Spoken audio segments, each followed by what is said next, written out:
Hello and welcome. My name is Lloyd and I am here to bring you last month's live development update on Ashes of Creation's Node Wars. If you don't know what Node Wars are, you came to the right channel because I am trying to explain all of the information that we gathered, which was a lot. Node Wars is one of Ashes of Creation's biggest systems, and I kind of want to just go straight into it and dive really deep into it. So, first, what are Node Wars to begin with? Node Wars are just a specific system within Ashes of Creation which will allow you as a level 3 node or a village to declare war on another node that has reached about the same state.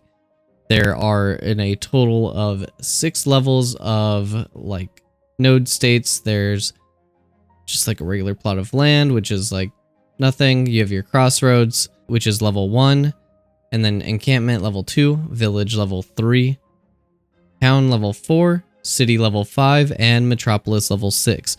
Metropolis is the highest you can go, and there will be a full vassal system that will be explained a little bit later on how that all works.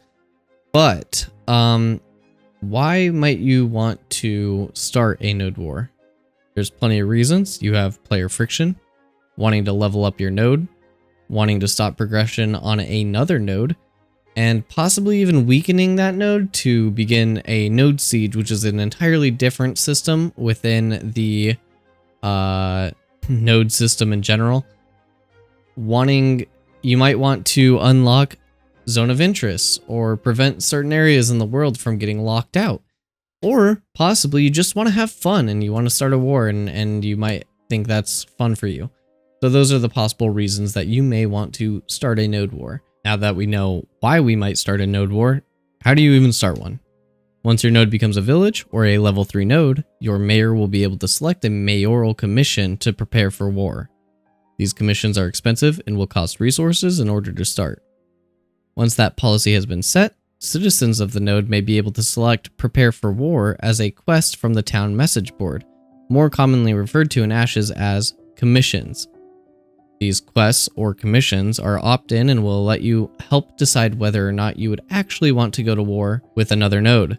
If the commission does not get completed in a relevant time frame, then no war. Once the commission is completed, however, the mayor will earn a node war scroll, and this scroll will allow them to begin a node war event and start a node war. Note that this is only during the server's prime time, which is generally around 3 PM to 9 PM on whatever time frame the actual server is on.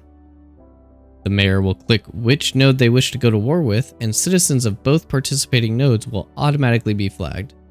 To my knowledge, the opposing node does not have the rights of consent and will be immediately entered into self-defense mode. By the nature of this, it seems the initial thought behind this is to make node wars have defenders' side advantage. This is all subject to change, but I personally think this is probably the correct choice. Attackers will have further to run to get set up, but defenders will have less time to prepare. Don't worry though, for whatever side you're on, there will be catch-up mechanics built into these events. There are multiple types of node war events, but we really don't know what they all are or what they encompass, as the live stream really only showed us one, which is the territory grab. However, some honorable mentions were PvE raid bosses that both nodes would compete to take down, raiding and siphoning gold from a treasury, disabling node buildings and services such as a caravansary, taking over mayoral policies temporarily and actually being able to influence another node, have the possibility of stealing relics, and there are many more to come. We just have to wait and see and test out all these different types of node events, which we will probably be doing in Alpha 2. There are some rules that we must follow when we want to begin a node war. It's not currently in this system, but eventually there will be a node-to-node reputation score, and mayors can only start wars with other nodes that have a relatively low reputation score with their node. Events will only spawn during your server's prime time, as I had covered previously, and if you haven't been paying attention for too long, server prime time is generally just when most players are online, and that is specifically to prevent cheesing major systems such as this one. Each Node War scroll type will have its own rules, but ideally you will not be able to contribute to a node's success or demise if you are not a citizen of the node. During a Node War event, players will not take on any corruption, and the flagging system flags all opposing node citizens immediately as red. If they're red, you can make them dead essentially. Stephen did say that non-citizens of the node will not be able to participate in another node's war unless the scroll specifically states that you will be able to have allies. Node wars are, however, open world and may be possible to enter where a node war event is happening, and you could attack players currently fighting. Be warned, if you do this, you may garner corruption for doing this. It's purely speculation on my part, but it wasn't mentioned specifically during the live stream, and I imagine if it's an open world, you should be able to do these things. But there will be consequences. Some node wars may impose a cap to the amount of players, but expect there to be no cap for some as well. Last but not least, vassal nodes cannot declare war on their parent node. So if you are vassaled to a metropolis or something below that, you will not be able to start a war with them. So if you're wondering what all that mumbo jumbo really means, what it really boils down to is that if I am a citizen of Winstead and the opposing node is Marileth, I, as a mayor, can do a mayoral commission. My citizens can add to that commission and attempt to fulfill it so that policy goes through. Once it does, I have a scroll that I can go against Marilith and begin a node war to fight them. We will then begin a node war event during server prime time, and we should be able to attack.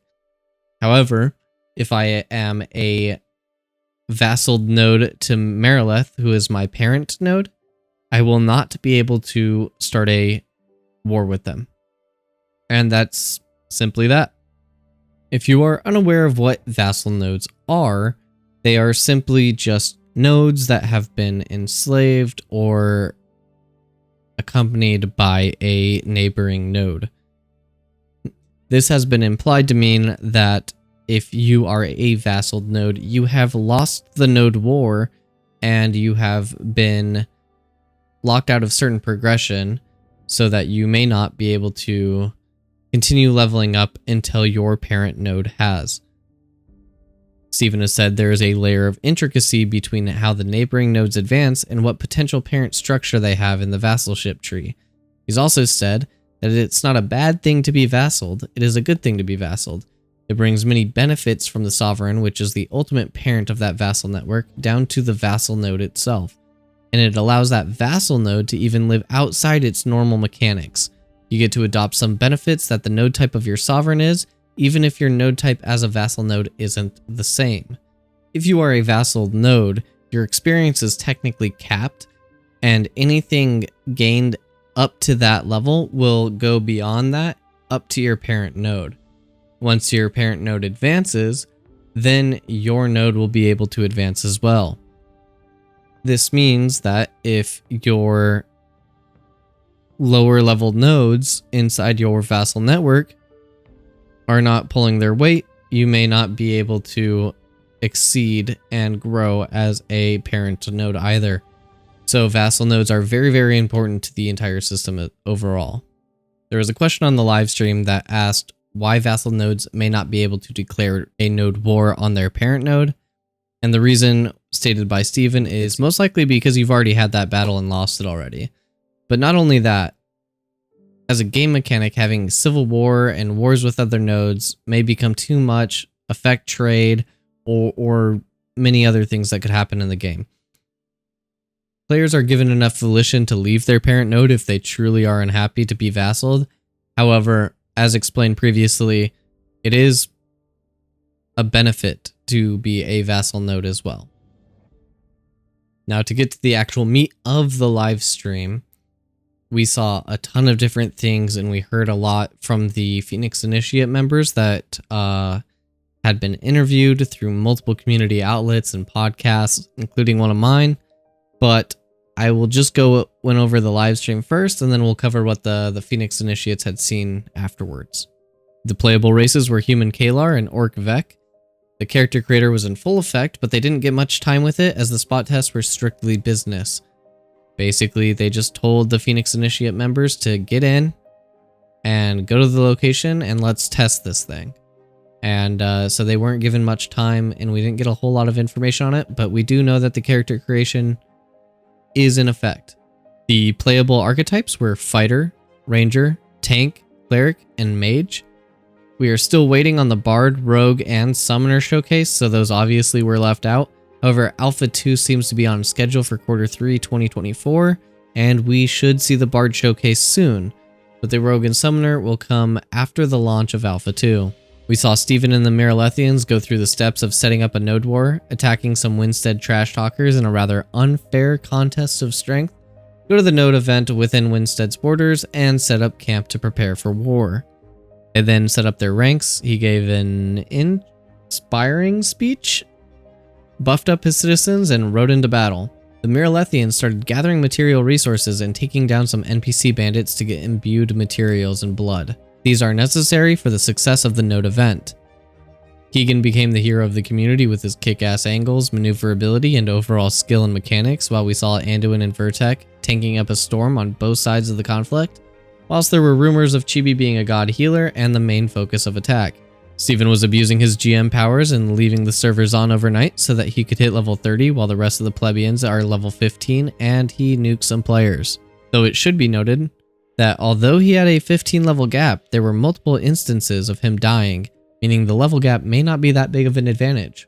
Eventually, one side gained enough resources to start contesting the Tauren God Spike, which is an ultimate goal of the territory grab. When one team began losing, there was a comeback mechanic introduced, was to kill the elite level Scholars, which will grant you a lot of points, which may allow the losing team to start channeling the God Spike on even ground. Channeling the God Spike is no easy feat. Someone must channel it for 2 to 3 minutes without getting cancelled or killed during the duration, otherwise it resets. After a long, grueling battle, Marilith claims victory over Winstead and the node event is over. This seemed to be highly debated within the community on who actually won the war and who simply let Steven win for the possibly scripted event. It is noted that just because the event was over, that does not mean that the war ended. Both node citizens were still flagged and could attack each other. There may be multiple node war events during a node war, and it could go on for days at a time. So keep on your toes out in the open world while at war.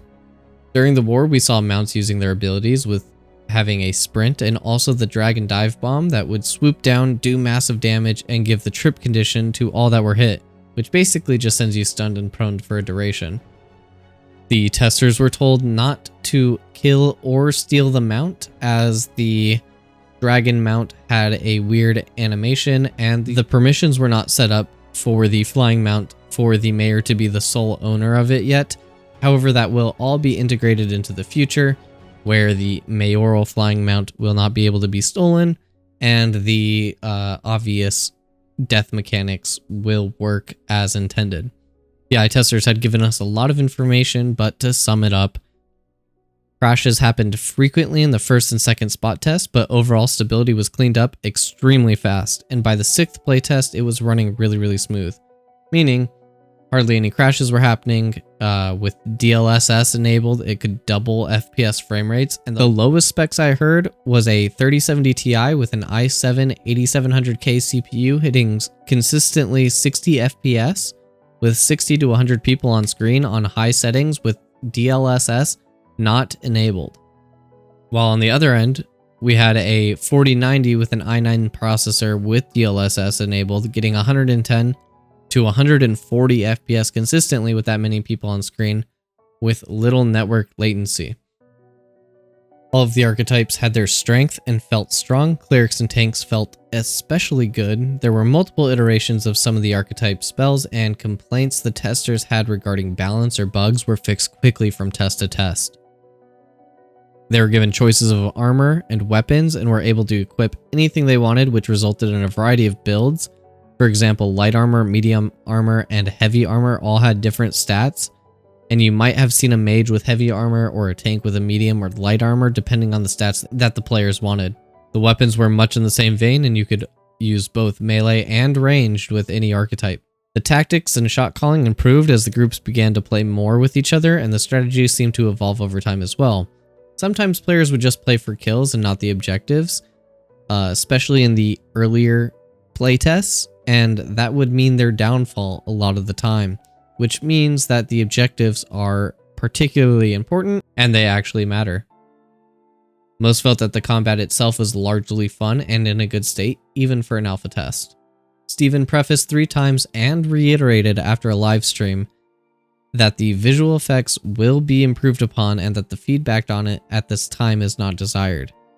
But I asked the testers for feedback anyways, and they seemed to think some of the spells might be overtuned or distracting, but overall the visual clarity of the effects were not as bad as the stream seemed to show, and had little to no problems during the game. They did agree that they could definitely still be improved upon, and obviously they will be at a later date. So, to all you Redditors out there posting after every live stream, the visual effects are being worked on. No feedback is required at the moment. Please just stop it. There was much more being asked about certain mechanics and other things within the community, but I simply cannot keep this video going on for that much longer. However, because I watched a lot of their shows and their podcasts on Twitch, I will link them in the description below. I also got a lot of help from Lex's Wiki to double check my work, and that will also be linked below. I might have missed some things as Node Wars is just such a huge system, but I know that what was shown on stream is just a tiny piece of the pizza. If you made it all the way to the end here, I just want to say thank you for coming. The community have just made my time here so enjoyable, and I hope it continues to grow as the hype grows for Alpha 2. I will actually be live streaming Alpha 2 on my Twitch channel. You can come hang out in my Discord. If you have any suggestions or just want to hang out and chat, come hang out. Anyways, again, thank you for coming, and I hope you come again.